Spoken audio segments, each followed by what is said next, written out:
and gentlemen, welcome into the B Team Podcast. As always, they are live on the Jackrabbit Illustrated Facebook and Twitter.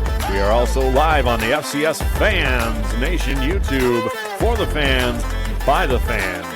Beyond that, you can catch the show if you don't catch it live anywhere you get your favorite podcast, Apple Podcasts, Spotify, and everywhere in between. As always, the B Team is brought to you by our title sponsor, Kubota Dealers of South Dakota. If you need a tractor, utility vehicle, construction equipment, zero-turn motors, parts, service, and more, there's always a Kubota dealer near you with 8 locations across the great state of South Dakota. Stop in today and get yourself into some orange equipment. We would also like to take a moment to thank our segment sponsors, Culver's, Brookings and Watertown, Jackrabbit Central, and Cubby's Sports Bar and Grill. And now, B-Team Mafia, the time's arrived. Here's Ben, Chad, and Brendan.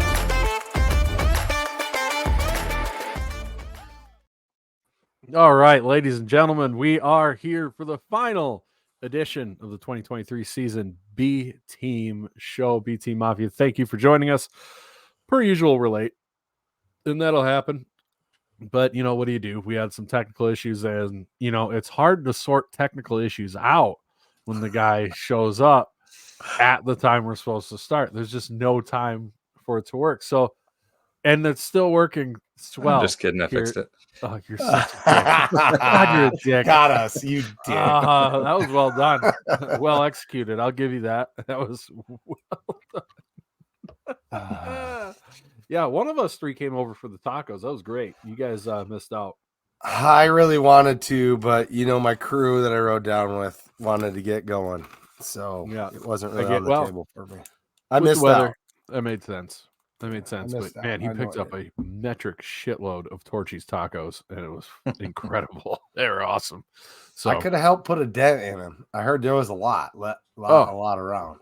Dude, he had like 60 of them, and they're not like little wimpy Taco Bell tacos. These are like real tacos with packed with stuff, and oh yeah, they were awesome.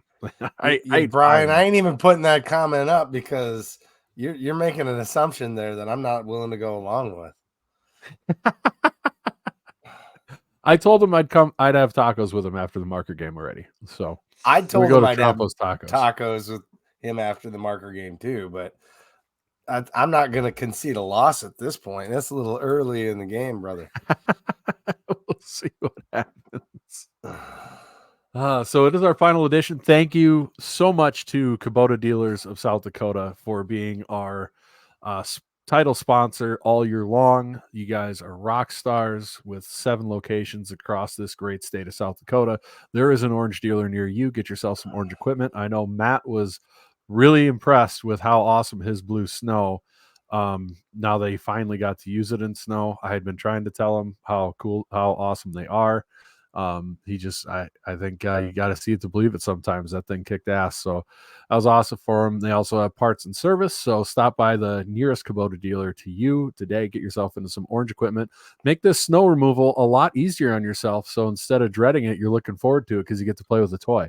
So that's my theory on that situation there. Might be a little big for Ben's yard, but Chad and I could do some orange in our yard. I could 100% deal with one. gotta stop building shops, and we got to get something to put in there. All the trucks in there, bud. But it's a tight fit getting her in and out. She's a squeeze. Oh, that'll happen. What do you do? Yeah. What do you do? So other than tacos, yeah. How'd Frisco go for everybody? Well, I was with you for most of it, but I will say this: the only thing I probably did different than everybody is I went to Snow's Barbecue here, not a paid sponsorship or anything. You are but an insane person for doing that. Oh, dude, it was the experience, man. That was so fun. We showed up at 1:30 in the morning down in Lexington, Texas, and how far did you drive to do that?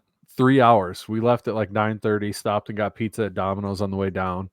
Then we got there at 1:30, and there was 6 people in front of us in line. They had gotten there at 10, 11, and midnight.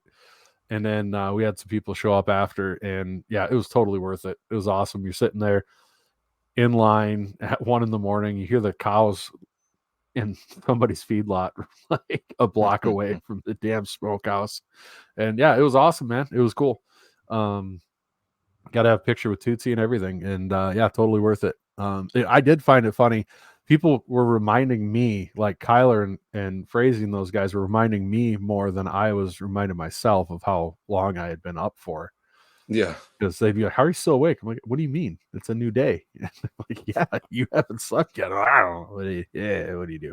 Just kind of keep going through and pretend it didn't happen. Yeah. And then once he got back from that, we did the live podcast where I donned the wiener costume, which was a blast. Best punishment I think I could have physically thought of. There's not a better punishment that I could have come up with. People did seem to enjoy that quite a bit. Go ahead, Chad. I was just thinking that it felt like it was cooler than less embarrassing, maybe because it wasn't me, but like since it was such a cool outfit, like everybody just got used to it right away, and it like was not a thing. Like for like 20 seconds. Enjoyed you having to ask Coach Fred questions in a hot dog. Yeah. What can you read off the text that you got sent by your son? Because that was funny. I almost fell off the stage. That was so funny. While he looks at that, let's just cut here to the view from the top. How awesome that was. Yeah, with sound. You know, we're good at sound. McKinley, probably my 11-year-old son sent a screenshot of the podcast, and he had in quotes, "The Glizzy guy's your dad," and then him replying, "No, I have no clue who that weirdo is." So yeah, I got plenty of pictures from that. No, it was fun. Do have to say sorry to everybody for the audio, and it was not Thomas Dunn's fault. We had assumed that we would be able to hook into their system better, and they just didn't have the right stuff for us. So we will have we'll do it better next time. I guarantee you that. In place already for how that's going to work. Yep. So apologize for that, but other than that, the local was fun, and then the pep rally was a blast. I think they said there was like over 4,000 people that went to that. That's pretty cool. That facility is top notch. It's really, really nice. I had one of the worst beers I've ever tasted there, though.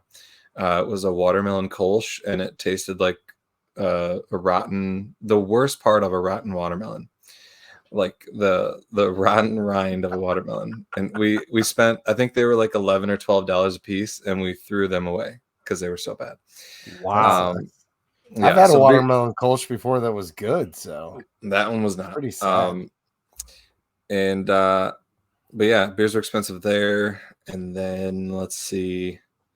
Then came the tailgate on Saturday morning. That was a blast. Thank you to everybody that showed up for that. I thought the pictures last year were insane, but I've seen some from this year that it's just I wish I had a way to estimate how many people were there. Right. It's what do you think? I think at least 8 people. At least 8. Yeah. 8, at least 8 people came or went through our tailgate area, I think, including JFBA, right? Like, yeah, that's possible. Yeah, we had good food. We had a lot of beer. I didn't, for as much beer as we were piling on, I didn't know if we'd get through it, but we did. It was about the right amount. We ran out like right at noon, right as everybody had to head into the stadium, so that turned out good. Apparently the food was good. I didn't have any of it, which was a huge mistake. Especially if you're spending quality time in the RV with Thumper and Kevin. Yeah. Was that before the interview or after? I think that Kevin wasn't there till after, but Ben and I had taken a couple passes through the RV. Yeah. And the RV had some harder alcohol in it. We were not shy about taking. No. So, but no, great time. Thanks to Zach again from Tailgater Incorporated. He helped out tremendously and made it a great success. And then we had the game. And especially thank you to all our sponsors for it. Yes. As without you guys, and of course you people who showed up and everyone who donated, it would have been us 4 guys out there probably with our regular tailgating tent. And that wouldn't be nearly as cool. So thank you so much to everybody who's done that. Yeah, I hope everybody liked the video board this year and the highlights playing and the sponsor showing on that. That was cool. Jim mentioned the charging for parking, which was some bull, but they upped the price from 20 to 30. It looked like the day of the game. They had like a paper slapped on the top that said $30, but whatever. Toyota Stadium. I mean, I think everybody should just go, because they did cashless. If you did it with a credit card, I'd just refute those charges, because you can go on their website right now and show where it's $20. They got a captive market. They can charge whatever they want. They can't just change the price like that on you.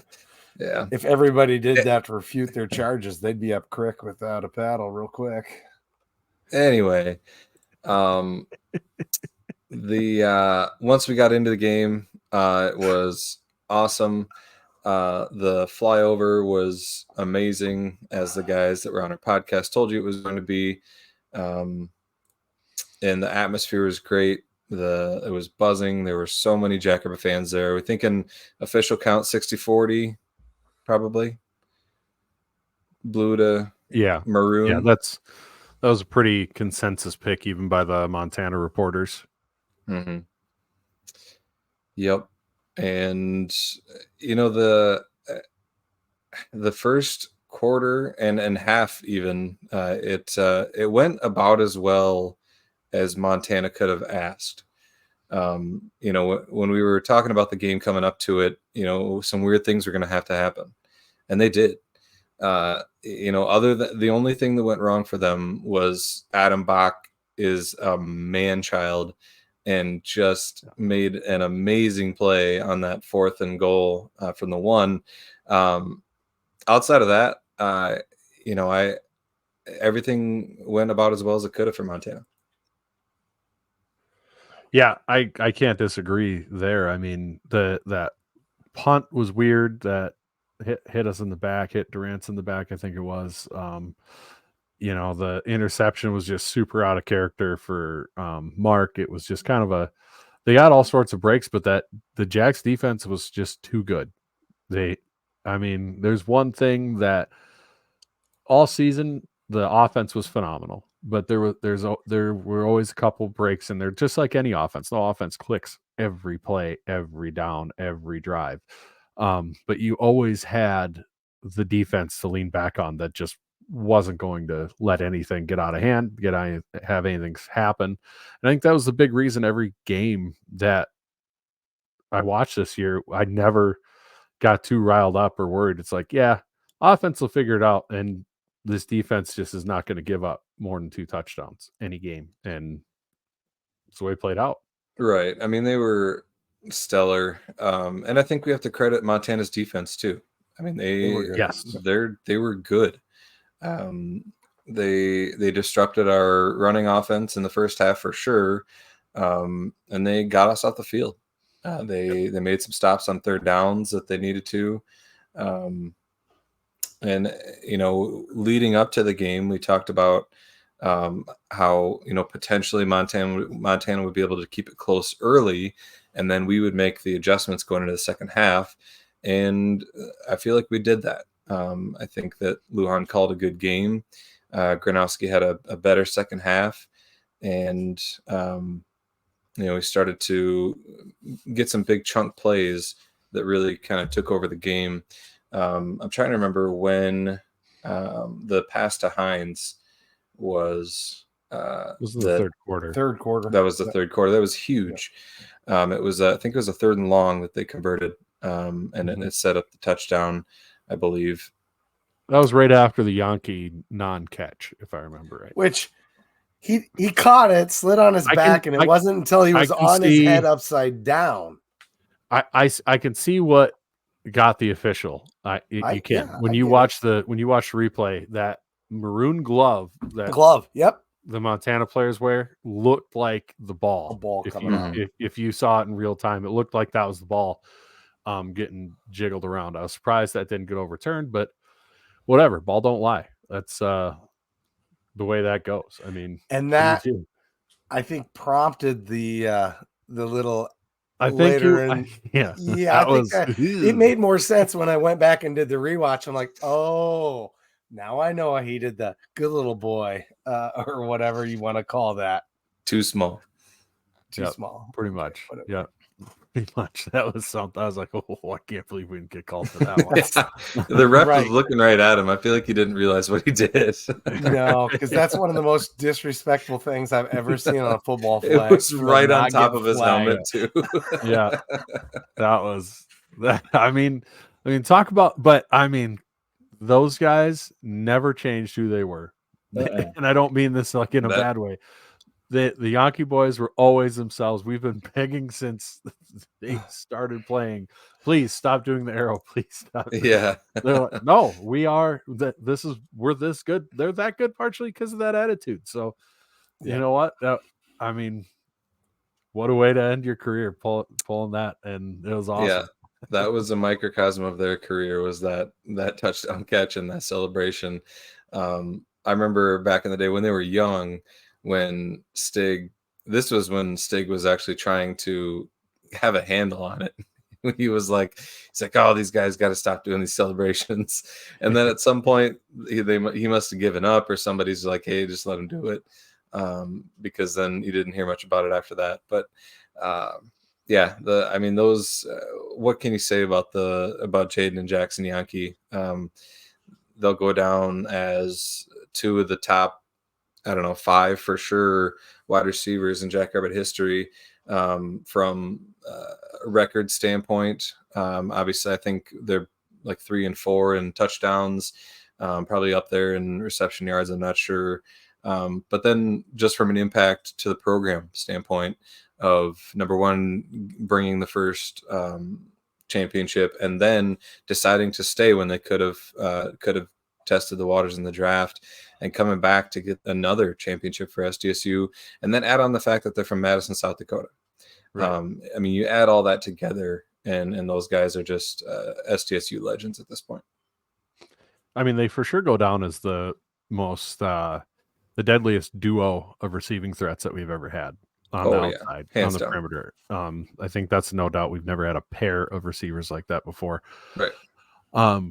On the game a little bit, I guess at halftime, you were talking about how everything that needed to happen for Montana's did. But it did happen, and you still go into halftime with a lead. And like Brian said, he knew it was good when I looked at him at half, and I said, your bet's fine.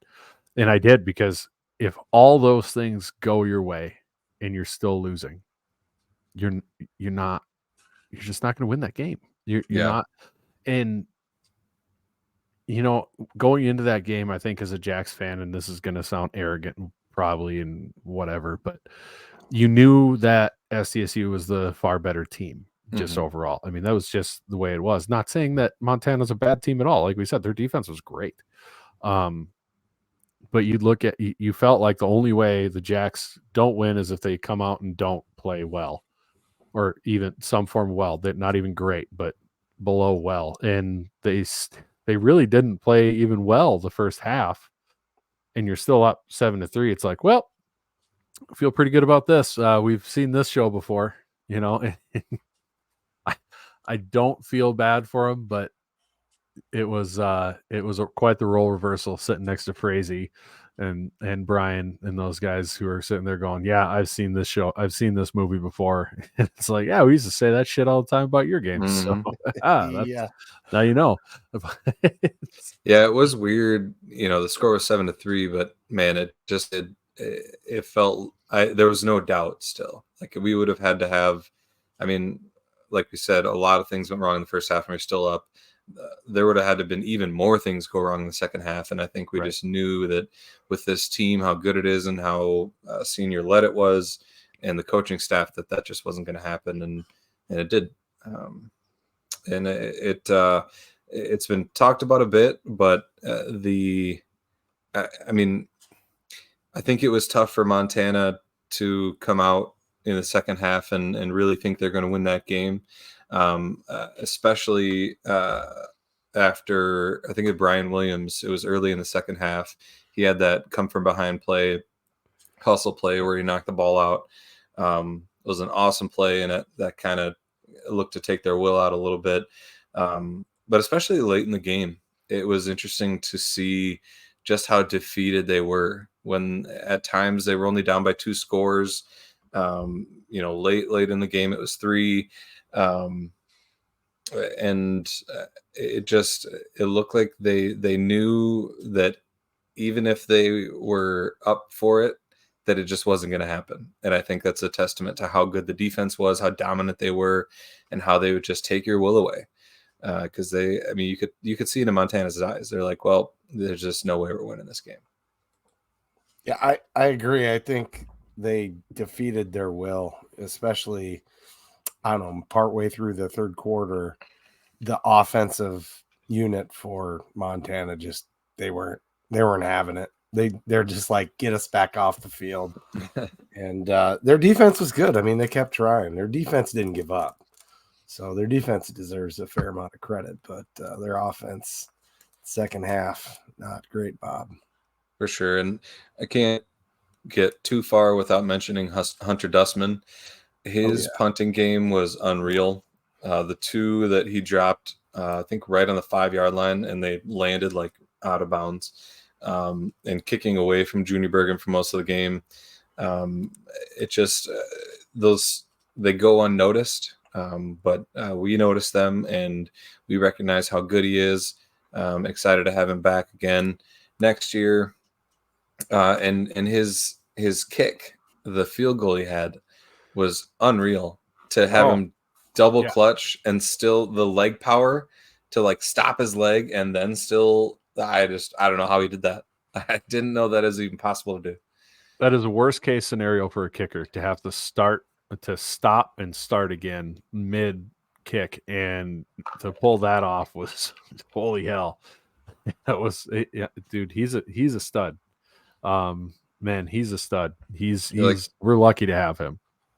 Like Kevin Marshall says here, Hunter got their MOP votes not just because he was a punter either, which I hate the MOP. Just call it MVP. I do too. 100%. And you know what? I like it. I think we should embrace the hell out of it and call it the mop, not even the MOP.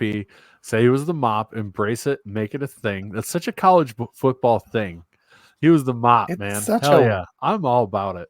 I mean, once you get past the weirdness of it. It's such a new, everybody gets a trophy thing. I'm not on board with it. Well, to be honest, I think it's a more accurate description. It probably is. It probably is. You're not wrong. Let's be honest. Which MVP award actually goes to the MVP? Like maybe 50% of the time. So call it most outstanding player. I like that. I like it. Yeah. Paul Seiler says he wasn't kicking away from Bergen. He was kicking to a spot. I mean, that's true. That Bergen wasn't at. That's just coincidental. But right. Well, when he was punting it out of bounds strategically. I see. Right. We also got a new Iowa punting commit just the other day, yesterday. So it's kind of cool. You guys go out on Twitter, you can check that out. I think I retweeted that. Did not know that. I probably knew that if I could read. Besides that, I mean, Zay was good again. He had a quiet but really good game. I mean, he obviously had the touchdown run, but then he just kind of grounded out. And it was interesting. We were rewatching, and I commented, I was like, Zay didn't even get close to 100 yards, I don't think. And it turns out he almost did. Like he racked up yards when you didn't really realize it, because he kind of got 15 and 20 at a time. But I mean, he got stuff sometimes too. But just I don't know, a very workmanlike game from Zay, and it just the the video that I think it was it Tanner posted of him at the end of the game. It's just love that guy. I love that player so much that you can tell he just has a huge heart and he loves SDSU football so much. And we're going to miss Isaiah Davis for sure. I mean, we're going to miss a lot of these guys, but he made a huge impact on this program. And it was, I don't know, good to see him go out on top again. Yeah, I think we're gonna miss the hell out of this whole class here. You always miss the seniors, and before people get all angsty about it, we're not saying that we're not talking about next year or not being as good or whatever and all that stuff, but just gonna miss them as people on top of the players, just some incredible dudes on there. If you didn't catch the A-team last night with Mason, check it out. He was awesome on there. If you haven't checked it out yet, absolutely go listen. He was phenomenal with Chad and the Podfather. So check them out Dallas. For sure. And Dallas. Yep. Yeah. Dallas was on there. Yes, sir. Yeah. Yes, sir. So, check those guys out. Phenomenal episode with him. Really cool. He gives some good insight into the guys that he was practicing against that he knows real well. So, check those guys out. But yeah, just going to miss these guys for sure. Group. So, I think it's not about Jackrabbit Illustrated at all, but it's just, if you think back to when we kind of got this podcast up and going, it was when these guys were coming in. Right. And so we've kind of, the podcast has kind of grown as this class has matured and got to where they are now. And so they've been a big part of of what we do. And so it's been great to see them grow, and we're definitely going to miss them. Definitely go check out Mason last night. But one thing that hit with me that Dallas commented on is just how much of an impact that Mason McCormick made on this program to be as like recognizable as he is. Like O-line, you just usually, it's just a name. There's maybe a face, but there's no personality behind it. And he just is such a big personality, and it was a big part of the program. And he's just such a cool dude, and wish him nothing but the best. Well, it's a credit to him, the rest of the guys on the O-line. Honestly, some of it goes to Coach Eck with the 605 Hogs thing. I think that's made it, which I think is an awesome thing for the program, that the fan base has embraced it and all that stuff. I mean, let's be honest, if the fan base loves your own line, that's got to be a selling point in recruiting. Like, hey, we don't just talk about how much we love O-linemen or how important O-linemen are. Like, the fan base is a whole mantra about it that they took from us and all that. I mean, that can't hurt. But yeah, you're right. I mean, it's going to be it's wild to have some of your most recognizable players on the team be the offensive linemen, and not just from their jersey number or where they line up. But if you walk by those guys, besides the size, you would recognize who Mason is and all those guys. So, for sure. No, I think phenomenal. The impact those guys have made is going to be felt for years and years. Definitely. And then you look at the defensive line side of things. I think are there 5 that are leaving from that side between. Yeah, I think Trevere, Williams, Hicks, Van Merrill, and one other one. But just Quentin Hicks, I think, stands out to me in terms of just being you always got to have a defensive lineman, and usually a defensive end that can kind of get the crowd going with a sack and a celebration. And he was always that guy. And it was so cool to see him have the year that he did.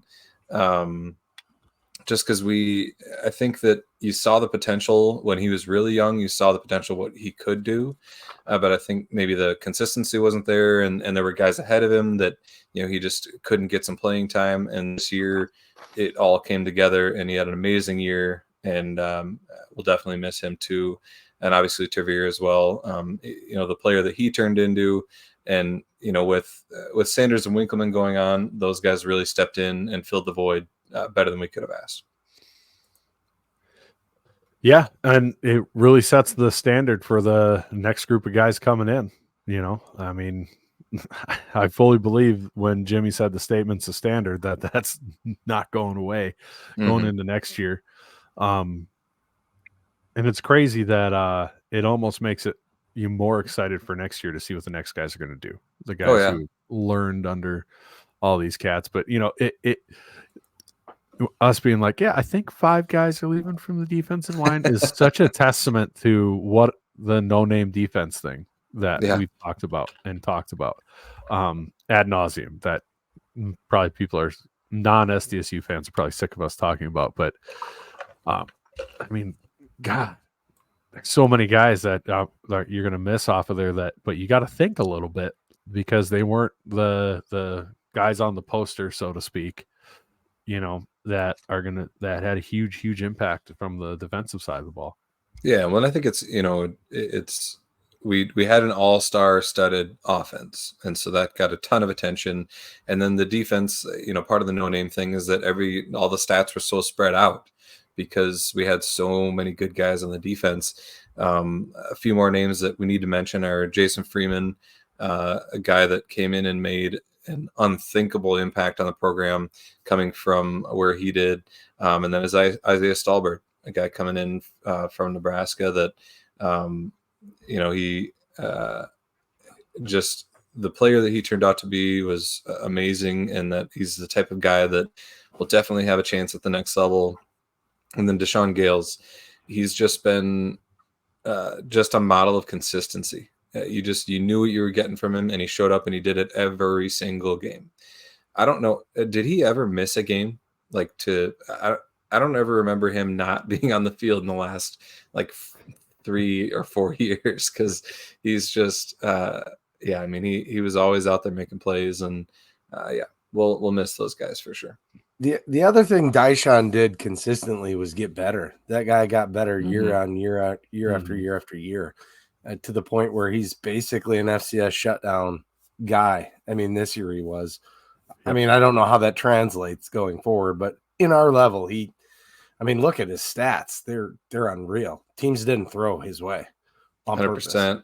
Well, I think with Dyshon, if he tests well, I mean, you see shutdown guys from the FCS level in the defensive backfield go on to the next level regularly. It happens all the time. Southern Illinois does it all the time.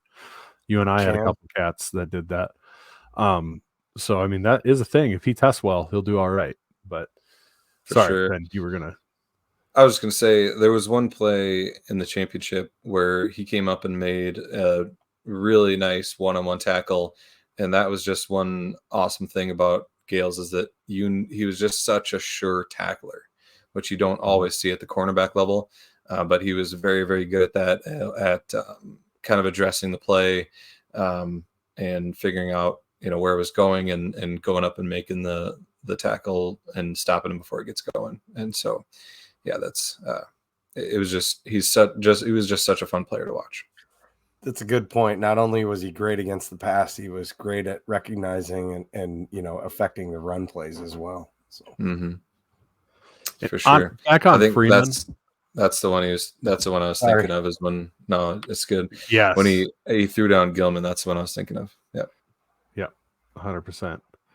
Back on Freeman, the incredible luxury to have someone of his caliber step in when a guy like Adam Bach goes down to the point where you almost don't notice. I mean, what a stud. Absolutely unreal. And that dude needs probably more flowers than he ever got. So.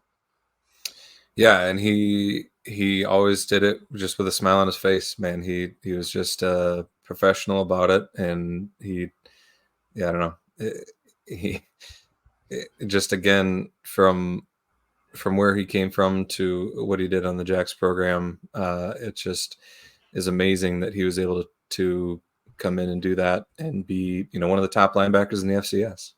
And he played at least the back half of this year hurt. He had a biceps injury, I think, and then he hurt his hand too, because he was playing with a cast on that semifinal game. So, dude was awesome. And nothing like relentless effort to beat physical characteristics, because he's kind of undersized for his position, but hit like a Mack truck, was all over the field.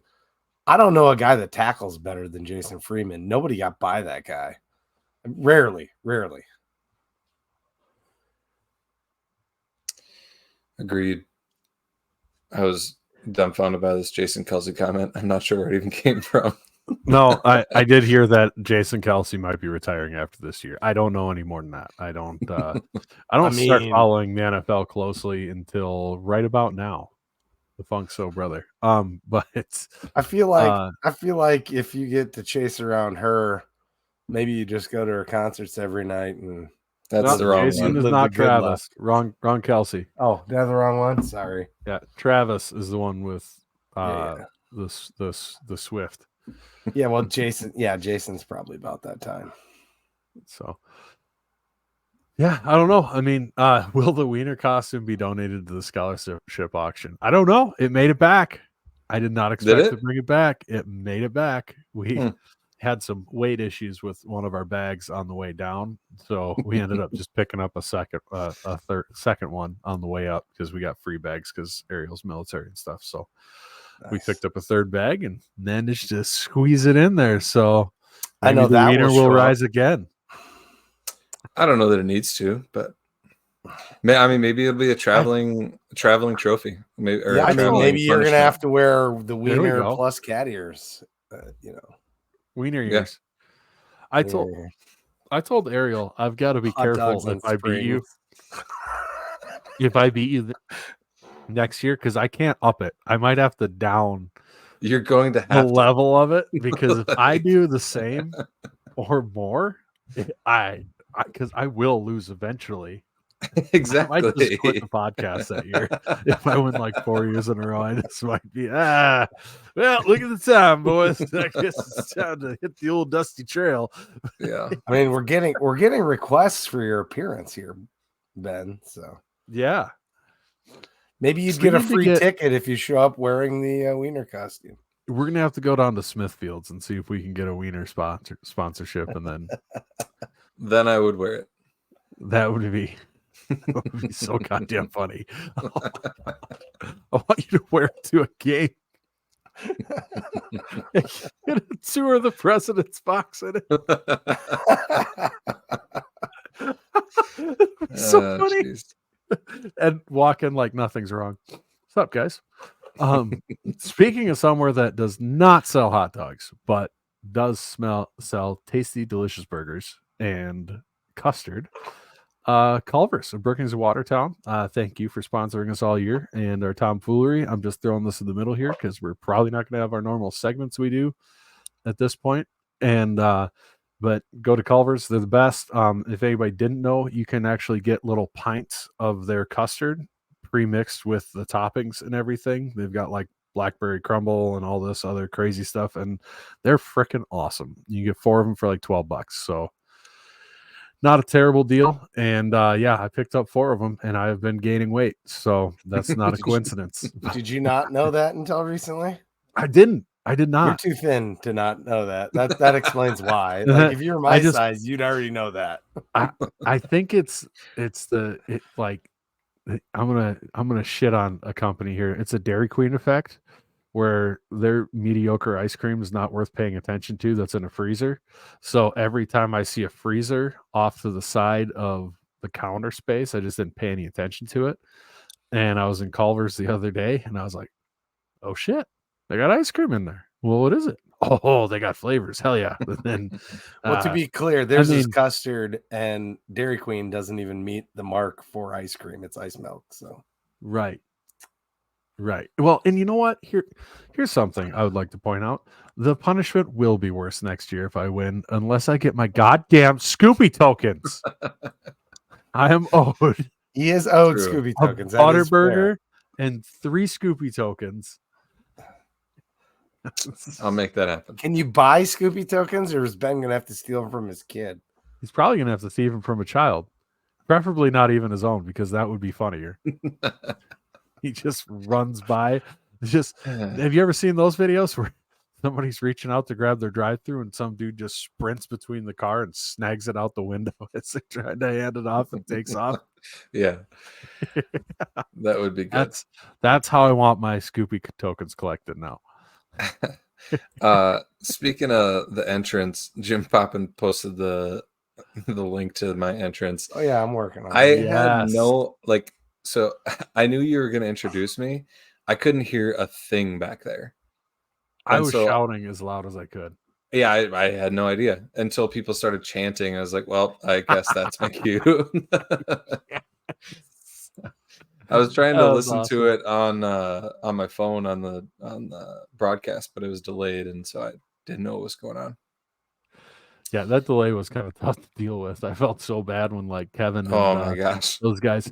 Speaking of the fun thing, on top of that, Alex's Lemonade Stand, Aiden Bauman came back and stole it from us. Next year we will be smarter about this. But round of applause to everybody who donated. Combined with everybody else in the FCS, we raised $45,000 for to fight childhood cancer, not for childhood cancer, because that'd be shitty. 45 grand. That is awesome. I'm fairly certain between our guys, Mark, Brian, and Quentin, we probably raised probably almost 15 grand. So close. Huge shout out to all of you on BT Mafia who jumped in and helped support that. Cubbies for helping with the Italian nachos. That was really awesome. I mean, really unbelievable, actually, that ended up happening at all. Get out of it, but you can still get them until the end of the month. Yes. Oh, is it the end of January? Oh boy. Yeah, and I will be going up there and getting some. Yeah, that's in the works. I'm probably going to take the audio equipment from Ben and run it up to Thomas up there, and then we're going to go get some GI Italian nachos. There you go. So there he is. Oh, look at him. You know, the costume was too nice. It really was. I thought it was going to be something ridiculous, like a big inflatable thing. It was a nice costume. It was very high quality. I told Dallas, I was like, I didn't expect it to be this nice. I was hoping for something crummy, but all right, that worked. I was hoping it was going to be just like felt like fabric that would tear and break easily, but no, it's really nice. So that was a shame. But is this true? The Minnesota Vikings did donate to Alex's Lemonade Stand, but according to Chris Schenkel, who was there wearing an SDSU hoodie and by all accounts is an SDSU fan and ran it for Northwestern Mutual, he said that when the Vikings only donated $500 and they donated it just because they couldn't just pick a player, they just donated to Alex's Lemonade Stand. That's cool. So, all right, but Bauman is a pretty stand-up dude, though. Yeah, he was a good cat. He took it well. It was fun. Got to talk with him a little bit when we did the face-off challenge. That was a lot of fun. We got second. We lost to those bums from Ben. Wasn't there. Ben, you missed out. It was a lot of fun. It was a lot of fun. How do we let Helton and the skinny kid beat us? Yeah, Helton and that bum Kyler Neal. They beat us, which was just really an affront to humanity. What did they beat? They beat anybody. So they had all sorts of contests. They had a cup stacking contest, and then they had a flip cup contest. That's what doomed us. The Podfather. Yeah. If anybody really wants to get the Podfather red in the face, you just have him try to flip a cup once. Because that is not his. I can't believe he was in a fraternity not being able to play flip. Right. I mean, I was bad. All right. I didn't drink till basically I was out of school. But for anyone who hasn't seen it, you've all seen this type of guy or girl at the flip cup table in college, where the game ends before they get the cup flipped, and it's not like a fast game. Like a bunch of people who were good. Like it's a long game, but they're still flipping their one cup and everybody else on their team's not even mad. They're just like that was the Podfather? That was the Podfather. He was the captain of the SS Struggles on that one and drove that right into an iceberg. It was tough. That's Great. Probably what killed us there because that was timed, so we had to finish. Jesse has a question. Oh, I don't know who won the bag tournament. I can't remember. The last I heard It was some kids, wasn't it? There's some controversy there. From what I've been told by sources, is that the winning team offered to give their winnings to the second place team so that they could have the clout and come on a podcast and talk shit about winning a bag tournament. So those final results are under review currently. They're getting sent to the Olympic Committee, and then they're going to drug test everybody. Because the Olympic Committee is someone that you can trust. Those college boys gave us a run for their money, but they're pretty good. They couldn't take us down. Did you offer them a rematch at tailgate next year? For those, I should. For those that don't know, my cousin Jesse and I won the bags tournament with a dominant run. Humble brag. Humble brag. We did play against Chase Van Tol's parents, and his dad is a hell of a beanbag player. They almost beat us round one. And it was on his shoulders, and his wife's pretty good too. But that was tough. But Ariel and I got to play the guys that you. Ariel and I got to play the guys that played you in the championship round, and they're very beat good. us like we owed them money. Yeah, they're good. I couldn't believe we beat them. That was something. I was really on their team, pretty heavy for them to win there. But what do you do? All right. Anything else, Frisco, we need to talk about? I don't think so. Hope everybody made it back safe. I think I said that on the show of Borg, but hopefully everybody made it back without incident. And the trip back's a little sketchy. Just apologize to anybody that I saw after halftime through the tailgate a lot after. Hopefully I didn't have any bad experiences with anybody. You were happy drunk really well. Your dad, I think you're all right. You're all right. Your dad let us in front of you because Ariel was pregnant when we were driving, and that was pretty great. That was pretty stand-up move by him. You weren't as impressed, but I thought it was fantastic. What did I do? Nothing. You just yelled something. Don't let him in front. Don't let him in front. She's pregnant. You're not going to let the pregnant lady. This is a conversation between cars, by the way, not walking. It was pretty great. I see you kept drinking throughout the game. I stopped about end of the first quarter. Did you? Maybe halftime. I don't know. Okay. I stopped. I know I stopped well before the end of the game. It was somewhere near halftime, but yes, it's a good thing you did. I think it was for the best. Yeah, it was just funny because I knew that I had to get your chairs and audio equipment, and so I woke up and I was like, "Oh God, we still got to get that." And they're like, "No, it's in your truck, dummy." And then I even called Zach. I was like, "Hey, I need to get those coolers." And he goes, "No, they're in your truck." You called me while we were taking off. Like we were literally taxiing down the runway to take off. I'm like, I can't. I don't know what he wants, but I can't take this call. Thank you, Ariel. I agree. Yeah. Oh, so I was way off. I turned around and looked at you because I think Thomas brought you like a Crown and Coke, and you were drinking a beer, and I was like, I turned around and looked at you like, "Hey man, are you okay?" And you're like, "I'm okay," and I'm like, "Are you?" That's the kind of okay. He's like, You're like, "I'll be fine." I'm like, "Okay, well, if you want me to hold that Crown and Coke for you." "No, I got it. Well, if anybody sees me during if anybody sees me during a tailgate next year, just hand me a cheeseburger or something because I did not eat and I should have. You look like you're watching Cops. Jim commented this before too. He said you did the best run Burgundy. What's that about? When you're on the mid-coast. No, he's talking about Ricky Bobby. He's talking about Ricky Bobby. Is that what he's talking about? My hands. Yeah. I don't know. You had a beer in your hand. I don't feel like it was quite that awkward, but it wasn't great though. It wasn't the best showing, but it was like 4 hours into drinking with no food, so that will happen.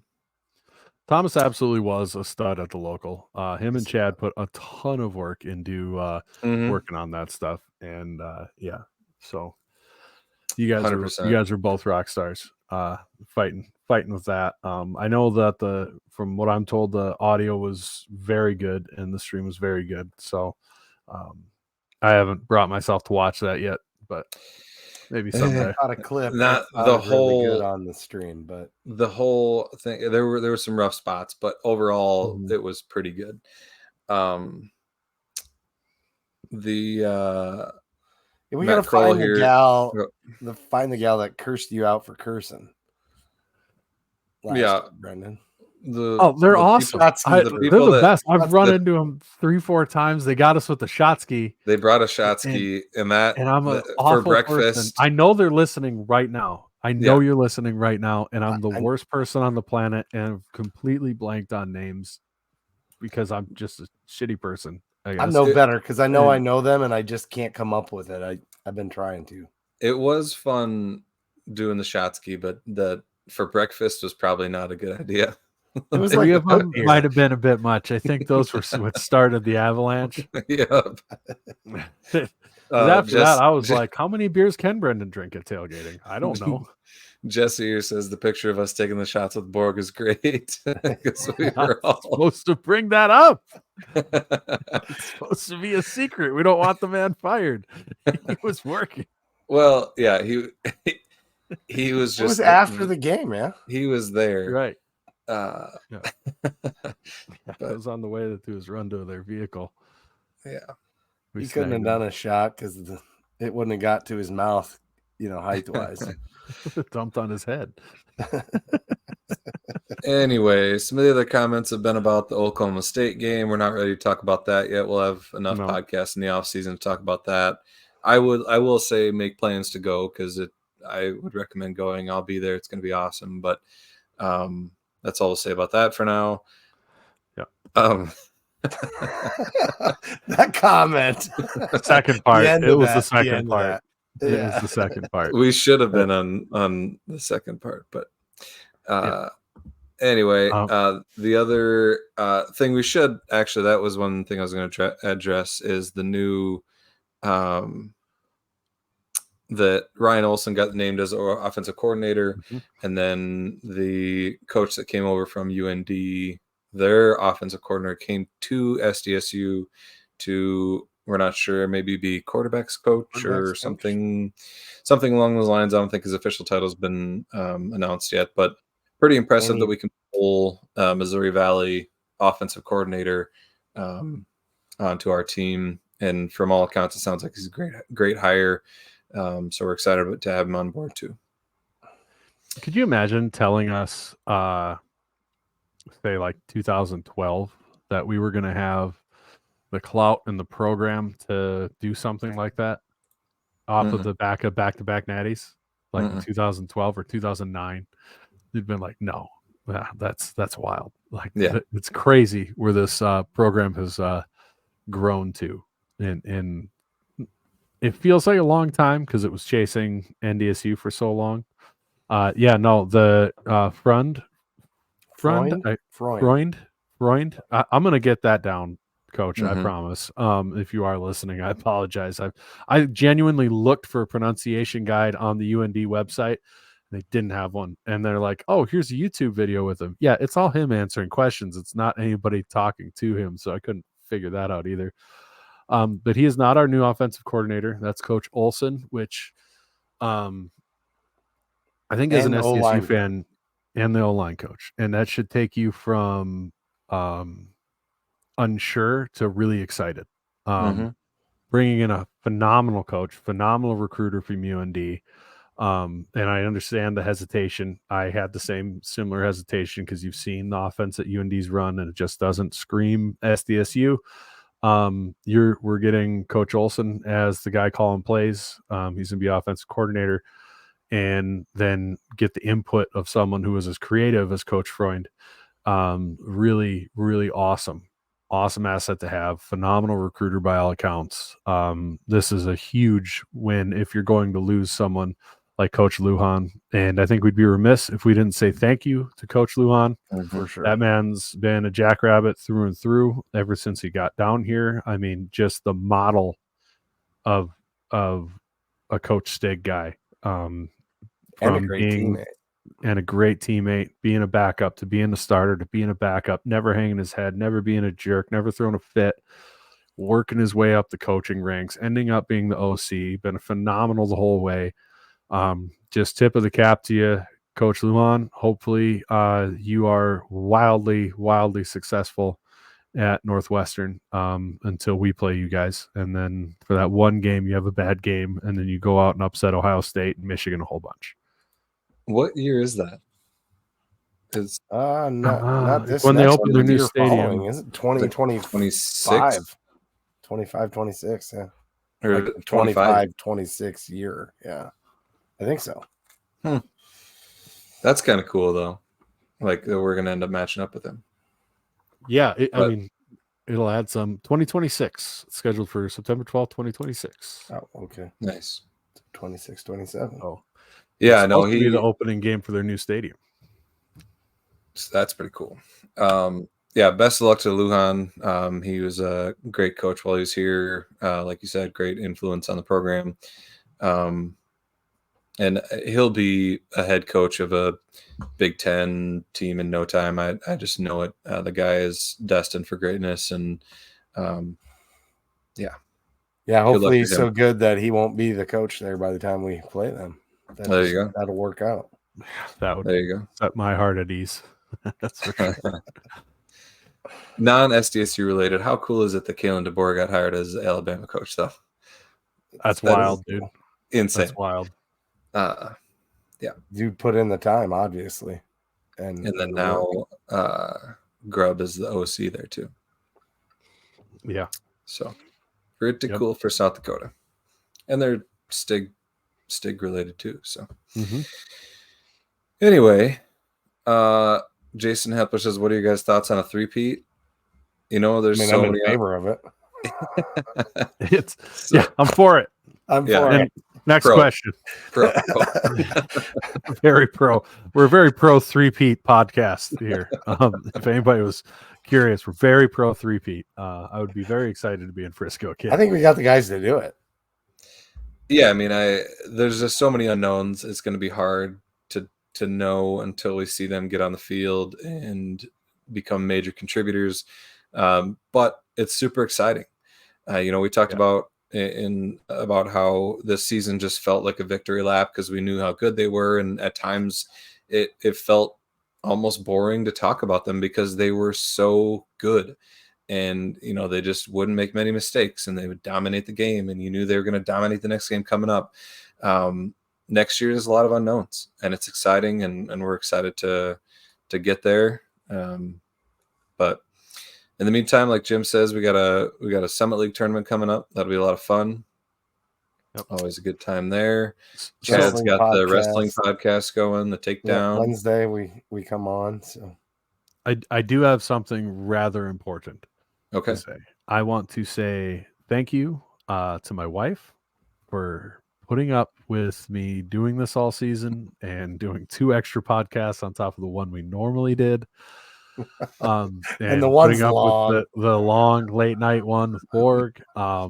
Super appreciative of that.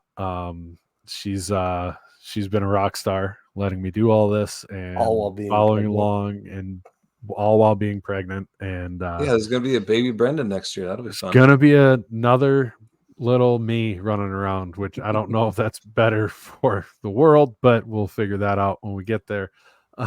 Maybe we'll have a little one running around. Lord willing, Lord willing, it'll take after mom and be as understanding as my wife is. So thank you from the bottom of my heart for letting me do this with the guys, because we love doing it, and I couldn't do that without her being for it, or at least not nearly to this level. So thank you, Ariel, for letting me do this. Chad, your turn. Yeah, I mean, Sam doesn't watch these at all, and I tell her thanks every week when I do 2 and 3 podcasts. So, my wife's awesome. If you met her at tailgating, she puts up with me, which means she puts up with a lot of shit, and she continues to hang around me, and she's awesome. So. And I'd like to thank absolutely nobody. No, I'm just kidding. And I thank no one. You could thank the group text for putting up with you. Yeah, well, that's true. That's true. Thank you for that. No, I want to thank all of the JI listeners. We appreciate you guys' support. We wouldn't do this without you guys. If we showed up every week and there were 0 people here, we wouldn't do it. So we appreciate you guys' support and all the sponsors. Thank you. Again, it makes everything so much easier, and it makes our contribution to the program much bigger. So thank you guys. Yep. All the likes, the shares, the comments, everything. Not why we do it, but it makes it easier to do it. For sure. You know, somebody gives a rip. We sure appreciate the hell out of you guys. Appreciate all the sponsors. Everybody who's hung in with us, all you degenerates who are watching now or are degenerates enough to watch me or watch that late show.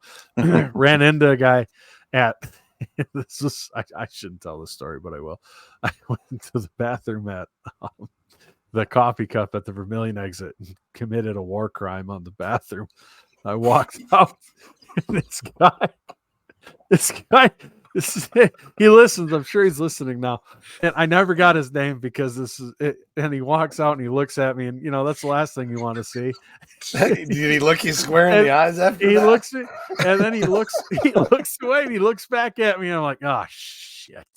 And he's like, "You one of the JI guys?" I'm like, this is how I wanted this to start. Yeah, I'm one of those guys. You didn't notice? All right, that's cool. You're a good dude for charging through that. Well, it wouldn't so be. That's how I met one of our listeners, and he's like, "I listen to the Late Show all the time with you and Borg." I'm like, "All right, you're one of us. I love it. Hell yeah!" So wouldn't be a B team podcast without finishing it like that for the year. Oh, you're on mute for some reason, Chad. Yeah, thanks for everybody that's come on and been a guest as well. That makes our podcast that much better as well. So, Kevin, Stone, all them guys. For sure. Thanks for FCS, the FFN, for letting us broadcast on their channel and being part of the tomfoolery with all those guys. Helps their numbers, but helps us meet new people, new fans, get different viewpoints on how things are going across the country. So thank you guys for letting us be on there. For sure. With that, we're firmly in garage time. So we will we'll see you guys. I don't know when we see you. We'll be tweeting out. I don't know. We'll do a show at some point or another. So until then, as always, go big, go blue, go Jacks. Go Jacks.